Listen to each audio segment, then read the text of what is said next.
¿Qué tal? Buenos días. Lo que están viendo es la señal en directo que nos llega desde el Palacio de la Moncloa. A las 11:07 habla el presidente del gobierno, Pedro Sánchez, sobre la formación de su nuevo gobierno. Lo escuchamos. Y por último, quiero destacar la mezcla de madurez, también de experiencia y de juventud que define a este nuevo gobierno de coalición progresista. Por un lado, garantía de continuidad de las políticas públicas que han sido acertadas durante estos últimos 5 años y por otro, el impulso añadido y el empuje que ofrecen los nuevos perfiles que se incorporan a este ejecutivo de coalición progresista. Hoy, España, como Europa y como el mundo, nos enfrentamos a enormes retos y profundas transformaciones. Y de cuál sea nuestra respuesta va a depender no solo la prosperidad presente, sino la futura de nuestro país. Así que este gobierno de coalición progresista tiene el inmenso honor. Bueno, esos son los retos que está ahora mismo desgranando Pedro Sánchez. Como lo ven en las puertas del Palacio de la Moncloa, acaba de dar a conocer los nombres de los 22 ministros de este nuevo ejecutivo. Entre ellos, por cierto, está el canario Ángel Víctor Torres, que va a debutar en ese Consejo de Ministros en el Palacio de la Moncloa. Pero si hay una noticia política, enseguida volveremos a ver a Pedro Sánchez, enseguida sacaremos detalle de todo lo que ha dicho en esta mañana, pero les decía que si hay una noticia política en todo el mundo, no solo en España, al menos en ese mundo hispanohablante, está hoy en Argentina, donde el candidato de ultraderecha Jorge Milei ha ganado las elecciones presidenciales. Empezamos. Basta del modelo empobrecedor de la casta. Hoy volvemos a abrazar el modelo de la libertad para volver a ser una potencia mundial. Quiero presentar al presidente electo, Javier Milei. El asunto es que hagan bien las cosas como corresponde.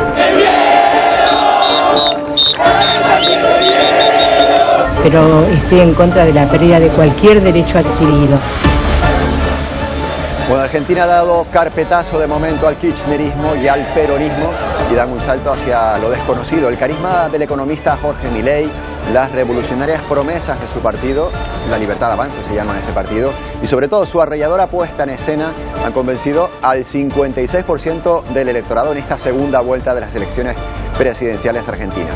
El presidente afirmó anoche que comienza la reconstrucción de Argentina y que es el fin de la decadencia de un país que acumula una inflación del 140%.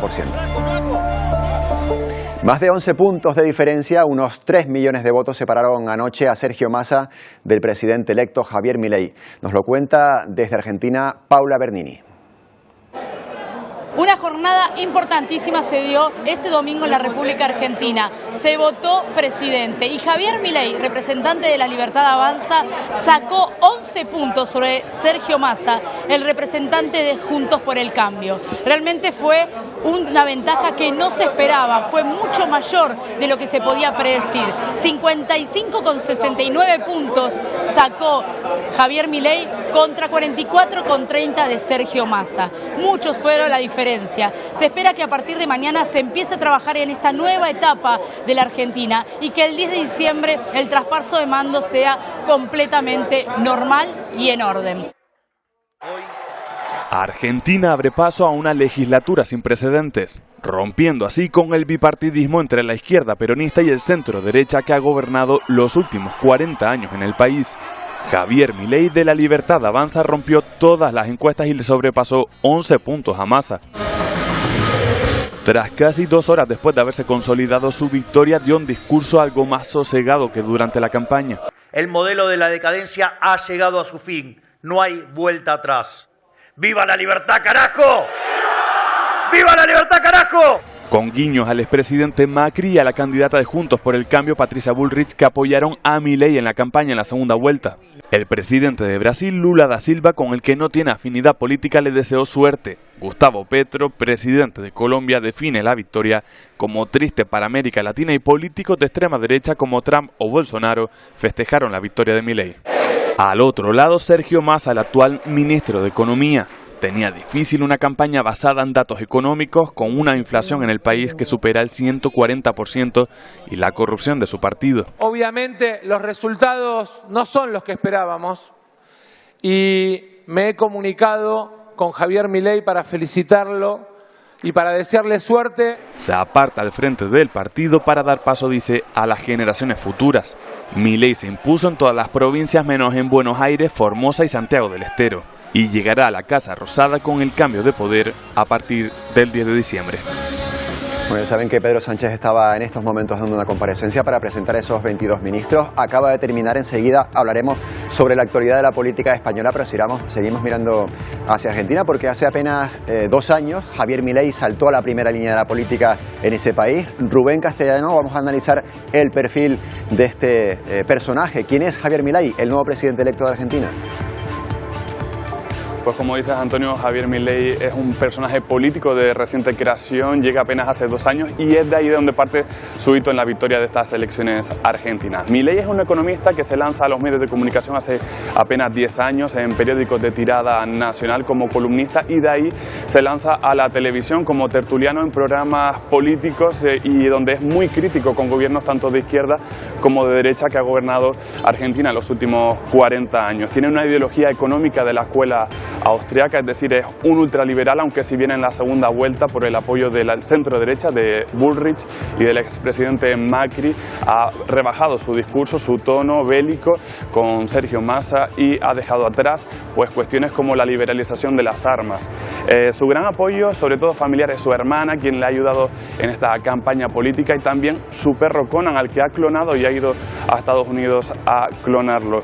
También es aficionado al rock, participó en una banda de rock hace unos años. Él se presenta a la política porque dice Dios se lo pide en una charla coloquio económica. Es precisamente de ahí, de esas anécdotas, de esas curiosidades y del tono por el que a Milei lo podemos comparar con otros personajes políticos como Trump o Bolsonaro. Desde luego, además, el caballo de batalla de Milei, Rubén, en esta campaña ha sido la reducción del Estado a su mínima expresión y promete también acabar con la inflación, que decíamos hace un momento que está en el 140%, además apuesta por la dolarización de la economía argentina. ¿Cuáles son sus promesas electorales que ahora tendrá que cumplir? Pues sobre todo esta segunda vuelta la ha basado en una campaña económica, como dice, la reducción al máximo de impuestos y de los gastos del Estado, cerrando ministerios a la máxima expresión, la liberalización de los mercados. De hecho, en el debate la semana pasada con Sergio Massa, el candidato peronista le decía a Milei, le recriminaba su posición ultra con relaciones internacionales clásicas de Argentina como Brasil o China, y él lo que se basaba es que el mercado, las relaciones internacionales las tienen que marcar las empresas argentinas, que él no se mete ahí. Al principio de su campaña decía que quería acabar con la educación y la sanidad pública, dando cheques a las familias con menos ingresos, aunque si bien es cierto que en esta segunda vuelta ha dejado atrás ese discurso, y también la liberalización de las armas por ese apoyo del centro derecha de Macri y de Bullrich. Sus propuestas en la segunda vuelta se basaba sobre todo en acabar con la inflación y mejorar la economía lastrada, dice, por años de gobierno de la izquierda y la derecha argentina. Gracias, Rubén. Bueno, son las 11:15 en Canarias, las 8:15 en Buenos Aires, en Argentina, hasta donde nos vamos para conocer más en detalle lo que está ocurriendo. ¿Cuál es la resaca de esta cita electoral de anoche, domingo también en Argentina? Saludamos a Gonzalo Báñez, que es periodista de arte radiotelevisivo argentino, Artear. Buenos días. ¿Qué tal, compañeros? Muy buenos días. ¿Cómo andan? Así es, como ustedes fueron repasando a lo largo de este largo informe, todo ya está dicho. Javier Milei es el nuevo presidente electo aquí en la República Argentina en un balotaje histórico, y una Argentina que lo recibe con un día feriado. Hoy aquí en nuestro país es feriado, por lo tanto no hay, en primer lugar, gran movimiento en la calle, gran movimiento social, y mucho menos una respuesta del mercado, básicamente porque hoy no hay cotizaciones ni ningún tipo de comercio ni mercado, tanto minorista como mayorista. Así que aquí en Argentina hoy se espera una jornada tranquila, pero una jornada que sí empezará a ver los primeros indicios de la transición. Javier Milei se espera que se reúna con Alberto Fernández en horas del mediodía para dar inicio a esta transición, y también los ojos están puestos en el futuro de Sergio Massa. Ayer por la noche se había difundido la información de que posiblemente el ahora ex candidato por Unión por la Patria pudiese tomarse licencia al frente del Ministerio de Economía y dejar allí a Raúl Rigo, el segundo en orden ejecutivo. Esta información no fue confirmada por el equipo de Massa, pero hay fuerte expectativa por los anuncios que puedan llegar a darse hoy. Lo cierto es que hoy mismo se esperan, sí, las primeras negociaciones en torno al armado del próximo Poder Ejecutivo, y como bien ustedes dijeron, un Poder Ejecutivo que será mucho más pequeño del actual. Hoy la Argentina, por ejemplo, tiene entre 22 ministerios y posiblemente se reduzcan a 8, tal como prometió Javier Milei en la noche de ayer, que dijo que iba a cumplir las promesas de campaña que viene teniendo desde el inicio de esta larga campaña electoral que finalizó ayer con el aplastante triunfo del libertario frente al ministro de Economía, Sergio Massa. Gonzalo, un par de preguntas antes de despedirnos. ¿En qué clave se puede analizar este giro hacia el populismo y incluso hacia la ultraderecha que ha dado el electorado argentino? Sí, puede leerse más como un giro hacia la ultraderecha justamente y como rechazo al populismo. Básicamente lo que los analistas leen y entienden aquí es que lo que se produjo es un voto más en contra de una idea, de un proyecto que puede llegar a ser la del kirchnerismo más que a favor de otra. Muchos son los que dicen, si la situación económica, la situación social de la Argentina no fuese la que es ahora, Javier Milei no podría haber sido electo presidente, pero lo fue. No hay duda que Milei fue el político que mejor leyó el humor social, que mejor leyó las circunstancias y la situación que está atravesando nuestro país y que mejor logró captar justamente este descontento social para con la dirigencia política. Y aquí también se abre un signo de interrogante sobre la gobernabilidad que tendrá Javier Milei. Un Congreso en el que será minoría, un Congreso en el que posiblemente genera alianzas con el PRO, el partido de Mauricio Macri, y una situación en las provincias, en el interior del país, en donde no tiene ningún gobernador, o sea, ningún mandatario titular de las provincias que le responda directamente a él. Todo esto obviamente generará que se necesiten consensos y negociaciones políticas para llevar adelante las drásticas reformas que él ya prometió desde el 10 de diciembre cuando tomará Asunción, cuando tomará el poder en la Casa Rosada aquí en la República Argentina. Y por último, ya sé que otras veces lo decimos, no tienes una bola de cristal ahí delante de ti, y ahora mismo dabas algunas claves de esa falta de apoyo, lógicamente, de ese partido de Milei en algunas instituciones claves, pero en este mandato que empieza, ¿será capaz Milei de cumplir alguna de esas promesas de campaña tan llamativas que ha hecho? Exactamente, fueron promesas muy llamativas, entre ellas la dolarización. Desde el propio equipo de Javier Milei reconocen que la dolarización no es algo que se puede implementar de un día para el otro, básicamente porque las reservas del Banco Central aquí en la República Argentina no cuentan con la cantidad de dólares suficientes para llevar adelante este proceso de dolarización. Se espera que intenten hacerlo por lo menos en un plazo de 2 a 3 años. Milei mismo la última semana reconfirmó que planea cerrar el Banco Central de la República Argentina. Pero sí es cierto que hay medidas que puede tomar, como por ejemplo es la reducción del organigrama estatal, básicamente la reducción de ministerios y el recorte público. Son medidas que tiene que tomar porque el déficit primario de la Argentina es muy amplio. La Argentina también tiene que afrontar fuertes pagos de deuda con el Fondo Monetario Internacional y otras deudas externas que básicamente están ahogando en cierto sentido la economía argentina. Así que muchas medidas, por más drásticas que sean, tienen que ser tomadas y se espera una Argentina, un futuro de la Argentina promisorio como pretende tener Javier Milei. Gonzalo Báñez, muchas gracias. Un placer estar en contacto. Gracias, hasta la próxima. Bueno, volvemos a España, donde también tenemos hoy nuestra cuota de novedades políticas. El presidente del gobierno, Pedro Sánchez, como han visto aquí, ha anunciado hace unos minutos un gabinete de ministros, su nuevo gabinete de ministros. Así hablaba, como hemos visto hace unos minutos aquí en directo en Televisión Canaria. El nuevo gobierno va a tener un marcado acento feminista, con 4 vicepresidentas y con más ministras que ministros. Será también un gobierno continuista en el área económica y también en los ministerios llamados de Estado. Va a priorizar las políticas sociales y más concretamente la vivienda y las políticas dedicadas a los jóvenes. Bueno, ese nuevo gabinete, este gabinete de ministros para la legislatura que empieza, estará formado por 10 ministros y 12 ministras. Son 22 carteras en total, como en la legislatura anterior. Lidia Rodríguez Fuentes, ¿cuáles son las novedades? Pues el nuevo gobierno, como bien decías, de Pedro Sánchez está formado por 12 mujeres, 10 hombres y entre las caras ya algunas que nos resultan conocidas. Es el caso, por ejemplo, de Nadia Calviño, Yolanda Díaz, Teresa Rivera, María Jesús Montero, Félix Bolaño, José Manuel Álvarez o José Luis Escrivá. Pero, Antonio, también hay caras nuevas en este nuevo ejecutivo. Es el caso del exalcalde de Barcelona, Jordi Hereu, que asume Industria, Mónica García, que llevará la cartera de Sanidad, o o Infancia y Juventud, que recae en este caso en Cira Rego. En este nuevo ejecutivo se ha tratado de compensar esos apoyos que hicieron posible la investidura. De esta manera, Sumar, Antonio, lleva nada más y nada menos que 5 ministerios. 5 ministerios para Sumar, el resto son para los ministros socialistas. Y entre las novedades, ya no contamos con el canario Héctor Gómez, que estaba al frente del Ministerio de Industria y Turismo, pero Sánchez incorpora al también canario Ángel Víctor Torres, ¿verdad? Efectivamente, su nombre sonaba entre las quinielas y finalmente Ángel Víctor Torres, socialista y expresidente del Gobierno de Canarias, va a asumir Ministerio de Política Territorial y Memoria Democrática. Pero no es el único que queremos resaltar en estos nuevos que entran en el Ejecutivo. También Óscar Puente será el ministro de Transportes y ha sido muy conocido por precisamente dar contestación en el Congreso a Alberto Núñez Feijóo. Y sobre todo también destacamos otros dos que se han vuelto, parece, indispensables para Pedro Sánchez. Uno, Yolanda Díaz, que repite en trabajo, y su inseparable Félix Bolaño, que va a ocupar la cartera de Justicia y Presidencia. Una vez se publiquen sus nombres de forma oficial en el Boletín Oficial del Estado, Antonio, el próximo Consejo de Ministros previsiblemente será el próximo miércoles. Sin embargo, antes tendrán que jurar o prometer su cargo. Lo harán mañana a las 8:30 hora local en La Zarzuela y ante el Rey.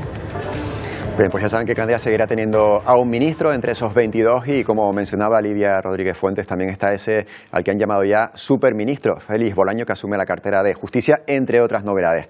Salimos de España y nos vamos hasta Alemania, donde los jefes de Estado de Etiopía, de Costa de Marfil, Marruecos y Zambia ya se han incorporado en Berlín a la cumbre de inversiones del Pacto del G20 con África, que comienza hoy en la capital alemana. El canciller de ese país, Olaf Scholz, recibió a los líderes africanos a su llegada a Berlín. Más de una docena de países de África se reúnen en Alemania para impulsar la inversión privada en el continente más pobre, nuestro continente vecino, África, pero el de crecimiento más rápido del mundo. La presidenta de la Comisión Europea, también Ursula von der Leyen, el presidente francés y el primer ministro holandés estarán entre los asistentes a esta cumbre.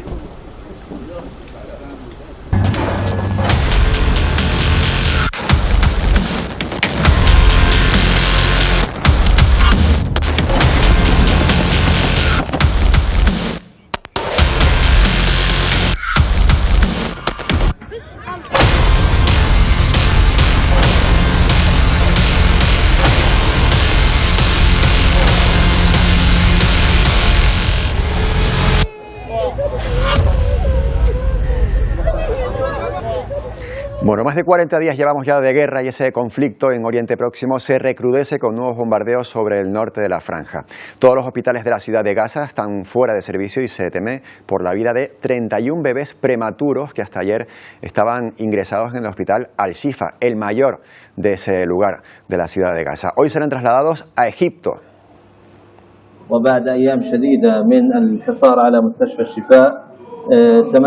Este médico que escuchan de la Media Luna Roja reconoce que es la única manera que tienen esos bebés de sobrevivir. El sanitario confirma además la muerte de 9 bebés por la falta de electricidad para las incubadoras en las que se encontraban. Se espera que el traslado se realice esta misma mañana. Viajarán solos y la compañía de sus familiares, esos 31 bebés que esperan que puedan sobrevivir trasladándolos a Egipto. Y en Yemen las Fuerzas Armadas han secuestrado un buque vinculado a Israel y a sus 25 tripulantes. Avisan que este es el principio.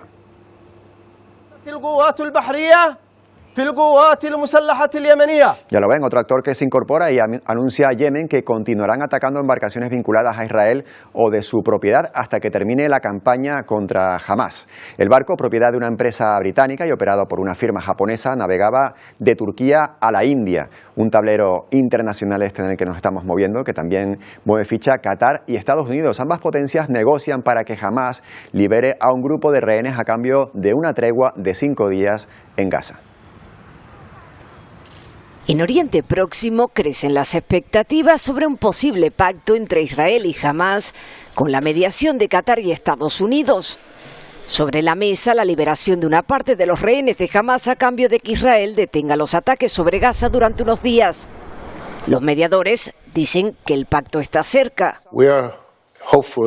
La Casa Blanca asegura que está trabajando duro para alcanzar el pacto y Qatar que solo quedan flecos menores. Pero Israel lo niega. La guerra se ha recrudecido en las últimas horas con nuevos bombardeos sobre el norte de Gaza, esta vez reduciendo a escombros escuelas. La ONU ha denunciado ataques a 2 colegios donde se refugiaban niños y mujeres. Han muerto más de medio centenar de personas. El ejército no se detiene y continúa su ofensiva. Los soldados muestran imágenes de un túnel que dicen han encontrado en el hospital de Al-Shifa. Tiene 55 metros y 10 de profundidad. Israel asegura que Hamas utilizó este hospital para retener a algunos rehenes. Hamas was hiding and murdering our hostages in Shifa Hospital. Y aporta este vídeo en el que se ve a terroristas de Hamas arrastrando por la fuerza a varios secuestrados. Más de 6.000 gazatíes siguen desaparecidos bajo los escombros y las cifras de muertos siguen creciendo. Hay más de 13.000 y casi 5.500 son niños, que con lágrimas en los ojos ruegan que se detenga la masacre, mientras juegan en uno de los pocos parques que aún quedan en pie en la ciudad de Gaza. La muerte de 2 nuevos periodistas palestinos eleva a 60 el número de reporteros fallecidos trabajando en la franja desde que comenzó esta guerra. Los trágicos sucesos demuestran la situación de alta tensión en la región y contribuyen a las ya complicadas relaciones entre Gaza e Israel. Las autoridades palestinas han instado a la comunidad internacional a condenar estos ataques y a tomar medidas para proteger a los profesionales de la comunicación que informan sobre la situación que está viviendo la franja de Gaza.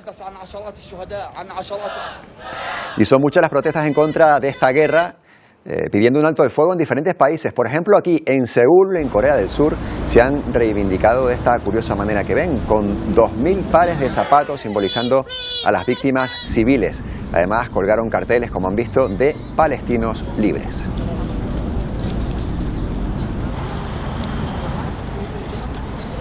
Y hablamos ahora de otra guerra, la de Ucrania, donde 2 personas han muerto esta madrugada tras un bombardeo ruso en la ciudad de Jersón. Las víctimas eran conductores de una empresa de transporte privado que operaba en la zona. Las imágenes que están viendo se ven a los bomberos rociando con agua el vehículo que quedó completamente calcinado. En la última sesión informativa rusa, su ministro de Defensa dio parte de las ofensivas llevadas a cabo en una región cercana a Donetsk. Por su parte, el Estado Mayor de las Fuerzas Armadas de Ucrania afirmó que las tropas ucranianas seguían consolidando sus posiciones en ese margen izquierdo del río Dnieper. Ya saben que es en la región de Jersón una zona clave de este cruce de ataques. Pues el nacionalista ruso Igor Girkin, que está detenido por incitar al extremismo y que había declarado desde prisión su intención de postularse para presidente en las próximas elecciones rusas, vuelve a ser noticia. El que fuera un alto mando militar de Putin declara que las elecciones de marzo serán una farsa y que el ganador ya está claro. La oposición rusa dice que Putin ha construido un sistema dictatorial que imita las instituciones de la democracia, pero que impide cualquier verdadera competencia política en ese país. Bueno, vámonos un minuto a la publicidad. Saben que volvemos enseguida con más noticias. Por ejemplo, una importante jornada que ya conocemos la formación del nuevo gobierno. Esta importante jornada que estamos viendo hoy. Conocemos, por ejemplo, que habrá un canario, Ángel Víctor Torres, que se hará cargo del Ministerio de Política Territorial y Memoria Democrática. Los nuevos ministros van a prometer su cargo mañana a las 8:30 hora canaria. Enseguida volvemos.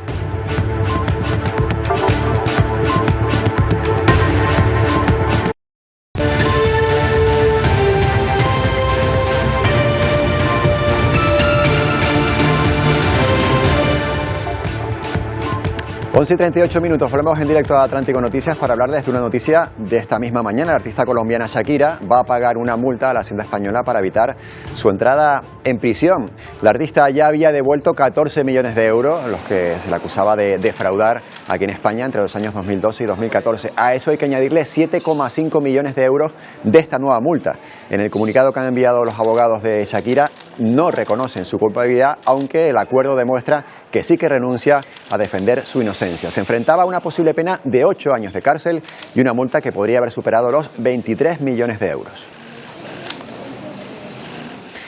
Además hablamos del Ballet Nacional de Cuba, que está de celebración. Cumple 75 años de historia desde su creación. La compañía interpreta estos días El Lago de los Cisnes y también Copelia, actuaciones con las que además han querido homenajear a la ya fallecida Alicia Alonso, bailarina, maestra y también fundadora de la Escuela Cubana. Y le vamos a hacer este homenaje muy lindo.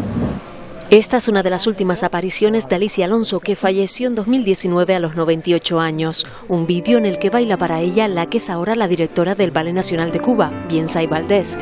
En estas históricas y antiguas instalaciones continúan ensayando los miembros de la compañía. Fui la primera bailarina promocionada por Alicia Alonso. La verdad que es un honor celebrar 75 años con la compañía. Yo siento que vamos en un camino diferente incluso el que estamos hoy. Y esperemos que en los 100 años pueda ser algo más maravilloso que ahora. Inspirada por la revolución de Fidel Castro en 1959, Alicia Alonso popularizó el ballet con un fuerte apoyo del gobierno comunista. El ballet nunca fue de élite en Cuba desde el triunfo de la revolución. Alonso forjó la escuela de ballet más grande del mundo con un estilo y técnica únicos que rivalizó con el de los franceses creado en el siglo XIV y con el de los rusos formado posteriormente en el siglo XVIII. 75 años se dice muy fácil y realmente cuando uno analiza la historia del Ballet Nacional de Cuba desde su fundación han pasado muchos hechos históricos, muchas cosas importantes que han devenido en el quehacer de muchas generaciones. Agradecidos, sus bailarines celebran el aniversario del Ballet Nacional de Cuba representando el Lago de los Cisnes en homenaje a la que fue fundadora y maestra hasta sus últimos días de vida.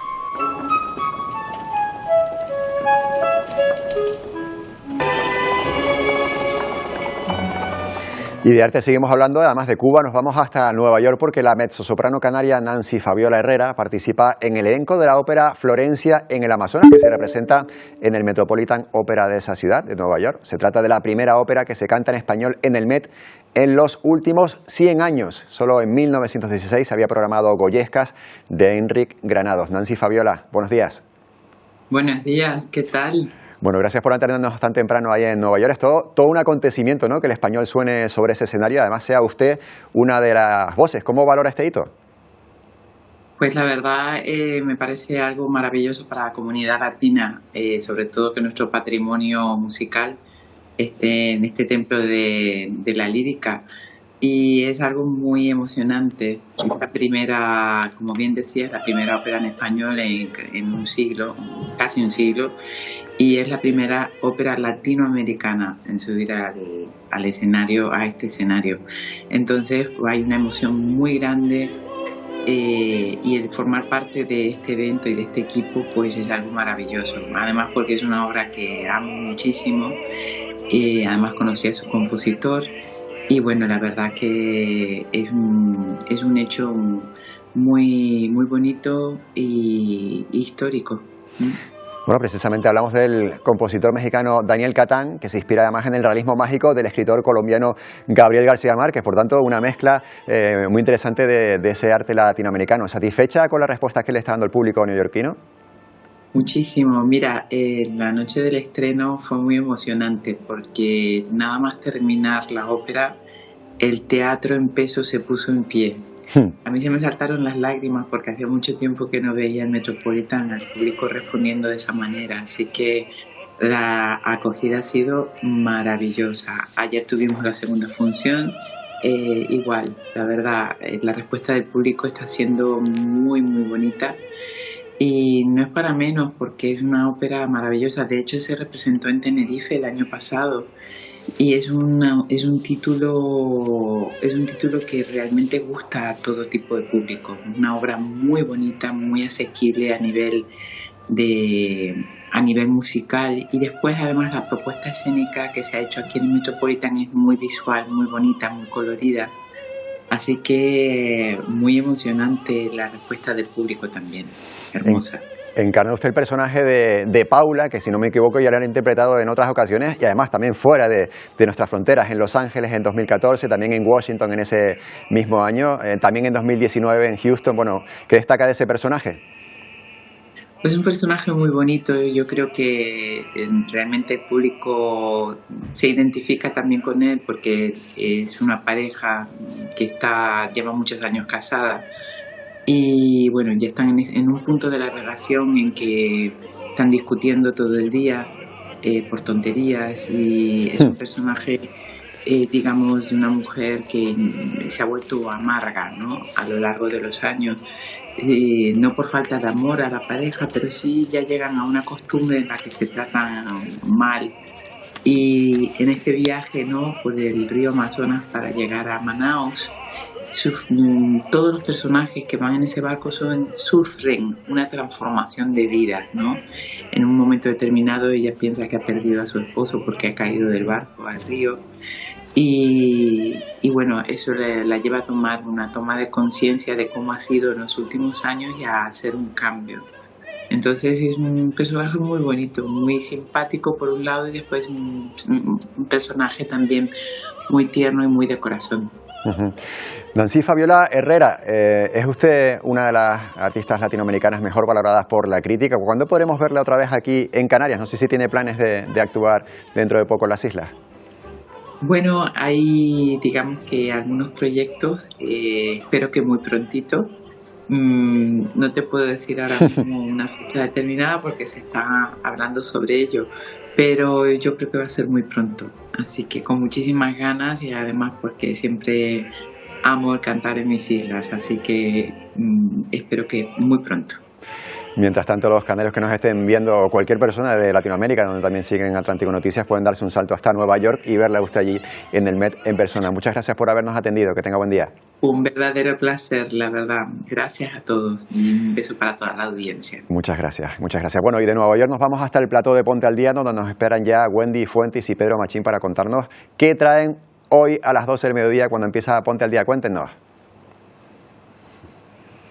¿Qué tal, hola, Antonio? ¿Qué tal, Antonio? Muy buenos días. Pues bueno, estamos de lunes, pero con todos los deberes hechos y preparados para estar en tan solo unos minutos con todos ustedes. Hoy en Ponte al Día nos vamos a hacer eco de varias denuncias vecinales. Una de ellas nos lleva hasta San Juan de la Rambla, en el norte de la isla de Tenerife, porque allí los vecinos aseguran vivir con miedo la peligrosidad de la vía que une la TF5 con su municipio. Les hablamos de uno de los puntos negros que pone en riesgo tanto a conductores como peatones.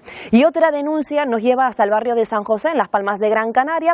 Allí los vecinos de la calle Cantabria aseguran vivir aislados por una carretera que después de 2 años de trabajo pues no se han finalizado las obras. Vamos a estar con estos vecinos, pero también por supuesto más asuntos. Sí, además también nos vamos a preguntar cuánto cuesta morirse en Canarias. ¿Es necesario contratar un seguro de decesos para ahorrarnos ciertos costes? Nos lo vamos a preguntar y lo vamos a ver con todo detalle, pero tan solo les vamos a dar una cifra. Un entierro básico, sin demasiadas prestaciones, en Canarias nos puede salir por 3.700 euros. Luego lo vamos a ver. Además también, seguramente que ustedes han recibido en sus dispositivos móviles esos vídeos de niños a los que sus padres les hacen auténticas perrerías, los disfrazan, los asustan, con el único objetivo de conseguir reproducciones o me gustas en las redes sociales. Pero claro, ¿cómo le afecta esto a los niños? ¿Qué es lo que sienten? Lo vamos a abordar con expertos en redes sociales y también con psicólogos, pero como saben será a partir de las 12 aquí en Ponte al Día. Les esperamos hasta ahora. Hasta ahora. A las 12 les vemos, compañeros. Seguimos con el repaso de la actualidad aquí en Atlántico Noticias, porque a pocos días de que se celebre en Dubái la COP28, la gran conferencia, saben, anual sobre el clima, se reúnen en Nairobi representantes de 175 países para negociar medidas concretas para ese esperado Tratado Mundial contra la Contaminación causada por los plásticos. En este contexto, Kenia se enfrenta a uno de los peores problemas medioambientales de su historia. En esas negociaciones para controlar la contaminación plástica, los impulsores de la iniciativa han dicho que es necesario promover el reciclaje y la reutilización, pero en primer lugar producir mucho menos plástico. Resulta que el plástico produce al año 400 millones de toneladas de desechos. Este es el vertedero de Dandora, en Nairobi. Es el más grande del mundo y también representa un gran contaminante para el país. A pesar de la prohibición de Kenia a los envases de plástico de un solo uso en 2017, la contaminación plástica sigue siendo una gran preocupación para la que hayan intentado, sin mucho éxito, poner solución. La jefa de sostenibilidad de Biofoods Products explica que decidieron reutilizar alrededor del 30% del embalaje y luego hacerlo semitransparente, pero que aún así no era muy reciclable y este año decidieron cambiar todo el embalaje. Para tratar de atajar la situación, la nación de África Oriental decidió ampliar su legislación en gestión de residuos con la introducción en 2020 de la responsabilidad ampliada del productor, lo que se traduce en que los productores deben asumir la eliminación de sus productos una vez ya no sean útiles para los consumidores. Según la jefa de sostenibilidad, cuando probaron este proyecto no obtuvieron tanta respuesta positiva como la que están recibiendo en este momento de los consumidores. Para ellos esto significa que tanto su base de clientes como los kenianos en general se han vuelto más conscientes con el medio ambiente. Los plásticos de un solo uso contribuyen significativamente a la contaminación global. Muchos terminan en vertederos, océanos y otros entornos naturales donde pueden tardar entre cientos y miles de años en descomponerse. Mientras en Acapulco, en México, han hecho balance de los efectos del huracán Otis. Ese devastador fenómeno eleva ya a 49 el número de fallecidos y se mantiene la cifra de otros 26 desaparecidos.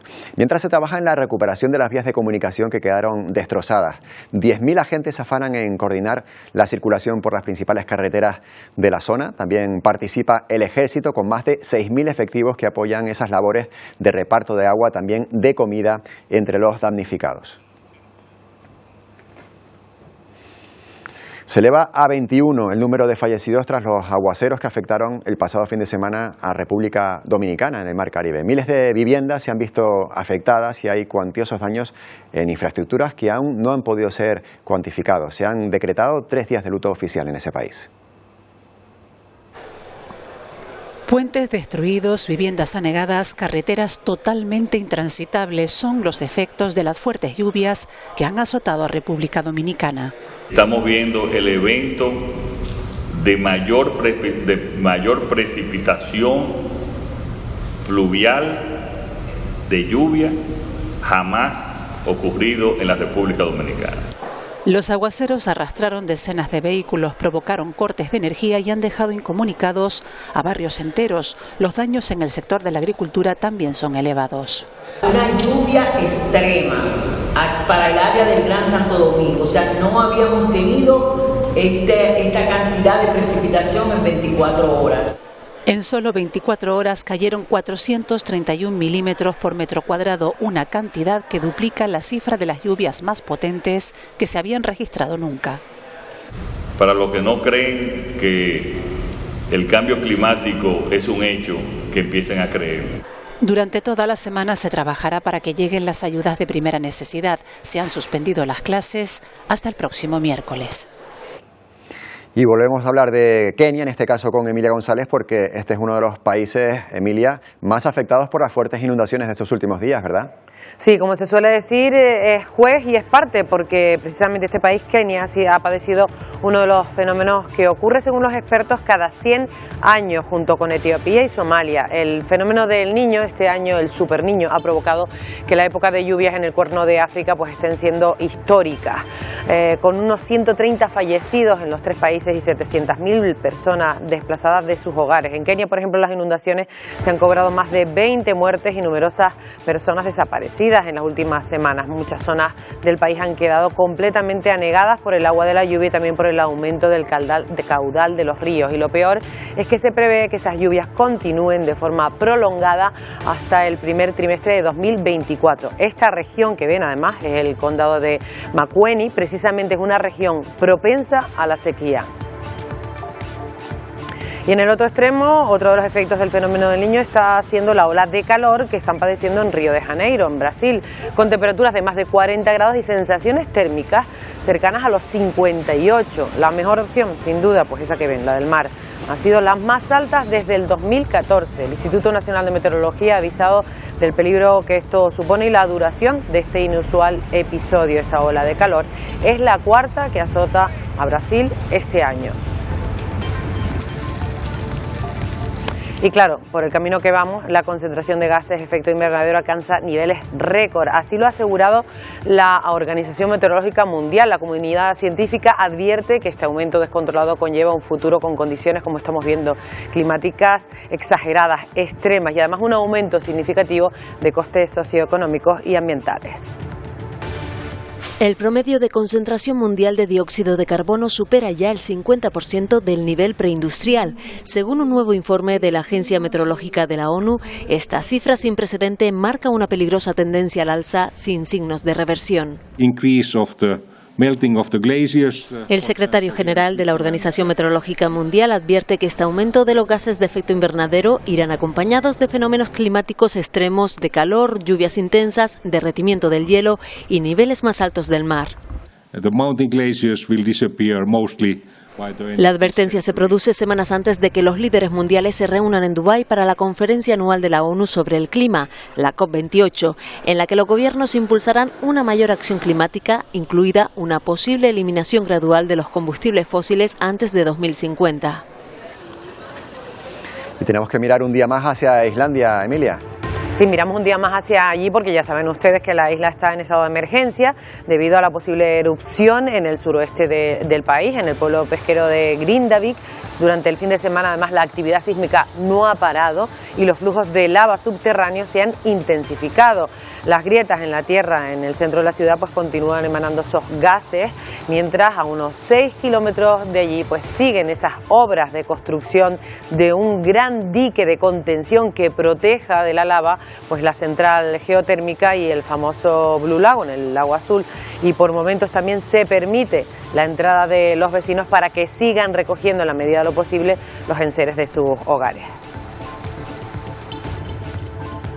Y antes de la previsión y ante tanta mala noticia, siempre es un regalo para la vista pues contemplar cosas como las que van a ver, un arco iris, y si encima es dentro de una cascada, pues mucho mejor, como este que se ha ido formando sobre la cascada Ukou del río Amarillo al noroeste de China. Un auténtico espectáculo para los visitantes que se produce cuando la luz del sol pues atraviesa las gotitas de agua de niebla que se crean en el interior de esa cascada, una cascada que por cierto ha ido perdiendo su tonalidad amarilla por culpa de la disminución de flujo de agua y la sedimentación de las rocas.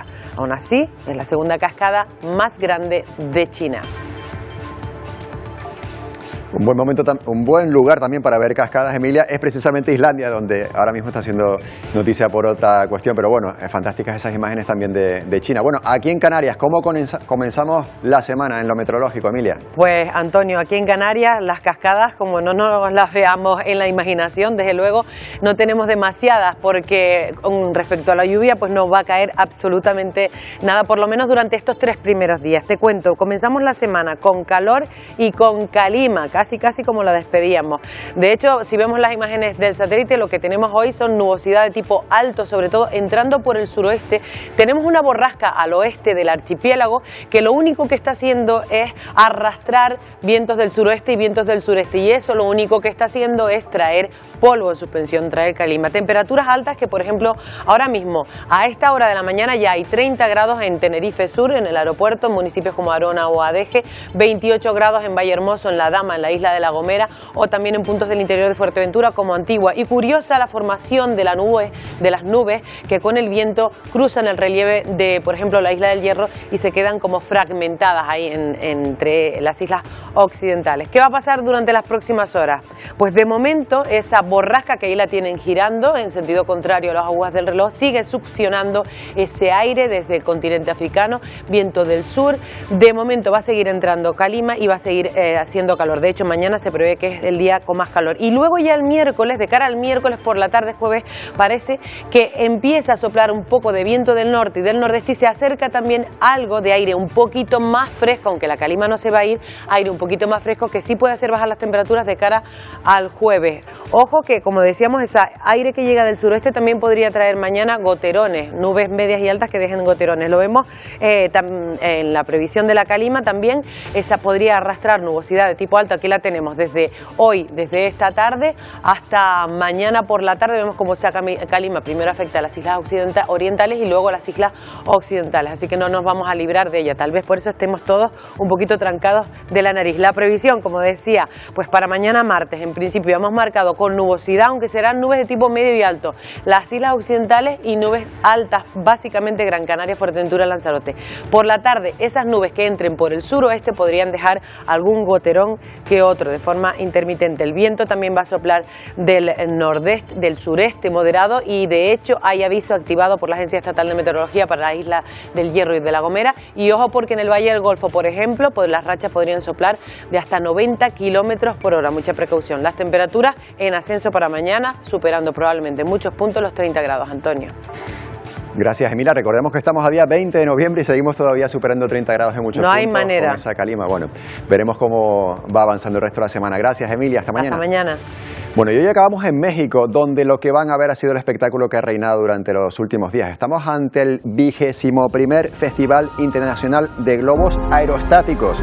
El cielo de la ciudad de León, en el estado de Guanajuato, se llenó del colorido de los más de 200 globos que ahí están viendo, participantes que procedían de 23 países diferentes. Fíjense, uno que nunca se pierde una de estas citas, Bob Esponja ahí convertido en globo. Tampoco faltaron ese, por ejemplo, casco de Fórmula 1, muy parecido al que utiliza Fernando Alonso, y algunos globos que adoptaron formas como de unicornios, también dinosaurios o elefantes. Todo un espectáculo cuando volvemos a ver las piernas de Bob Esponja para pasar este fin de semana en este lugar de México. Con estas imágenes lo dejamos por hoy. Ya saben que volvemos mañana a partir de las 11 del mediodía en una nueva edición de Atlántico Noticias. Que pasen buen día. Adiós.